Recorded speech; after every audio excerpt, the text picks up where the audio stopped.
Welcome back to the Risk Matrix. I'm Alex. Today, we're entering one of the most lethal environments in heavy industry, the confined space. It's not just a tank or a pit, it's a potential trap where the air itself can turn against you. We're dissecting the exhaustive entering and working in a confined space procedure from Phu Bia mining in Laos. This isn't about bravery. It's about a meticulous, document-driven siege against invisible threats. Let's get into it. At PBM, the first rule of confined spaces is know what you're dealing with. Every space, from a permanent silo to a temporary trench, gets a unique ID, is logged in a register, and is marked with dual-language warning signs. This institutional memory is step zero. You can't control what you haven't identified. But identification is just the start. The real gatekeeper is competency. You cannot set foot inside without specific PBM training. And the most critical role isn't the person going in, it's the person staying out, the standby person. This individual is the anchor of the entire operation. Their only job is to watch, communicate, and be the emergency lifeline. They collect the ID tags of everyone who enters, they never leave their post, and under no circumstances do they enter the space even for rescue. That discipline is the first and last line of defense. The heartbeat of the operation is the Confined Space Entry Certificate.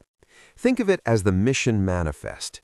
It ties together the risk assessment, the rescue plan, the isolation records, and the atmospheric test results. It's valid for one shift, 12 hours, and is non-negotiable. Often, it works in tandem with a broader permit to work, creating a layered system of authorization. Before that certificate is signed, two things are locked in: isolation and rescue. Isolation isn't just locking out a power source. For confined spaces, it's about absolute separation from hazardous energies and materials. We're talking blinding flanges, double block and bleed, methods that provide physical, verifiable barriers, no half measures. And the rescue plan isn't an afterthought, it's a precondition. It must be developed with the Fire and Emergency Services team, be specific to that space and task, and understood by every worker.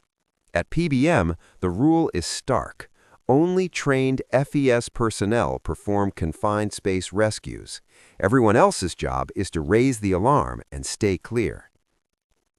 Now let's talk about the silent killer, the atmosphere. This is where procedure becomes a science. An authorized gas tester, a specially certified role, is the interpreter of this invisible world. They test in a strict sequence, first outside, then at the entrance, then inside, sampling high, middle, and low because gases stratify. The numbers are life and death. Oxygen must be between 19.5 and 23.5%. Outside that range, it's either asphyxiation or fire risk. Flammables must be below 5% of the lower explosive limit, LEL. Toxics like hydrogen sulfide and carbon monoxide have strict exposure limits. And here's one of PBM's most powerful rules.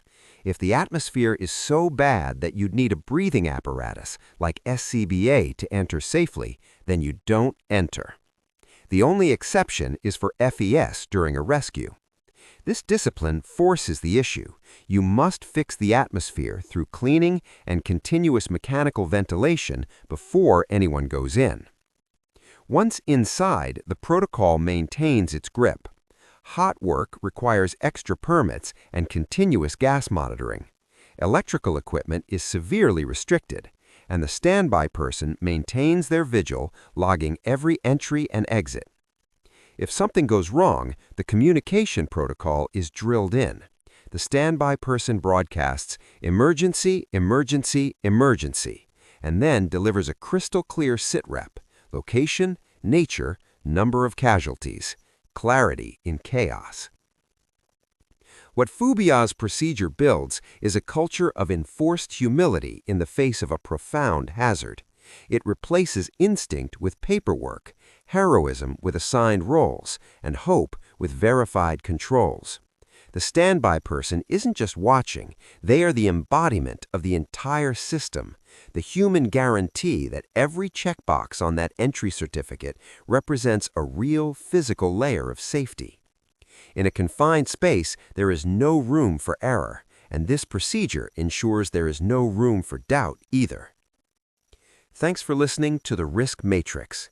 For links to confined space safety resources, visit our show notes. Remember, in hazardous environments, the strongest safety device isn't a piece of equipment, it's a rigorous procedure followed. Until next time, stay safe out there.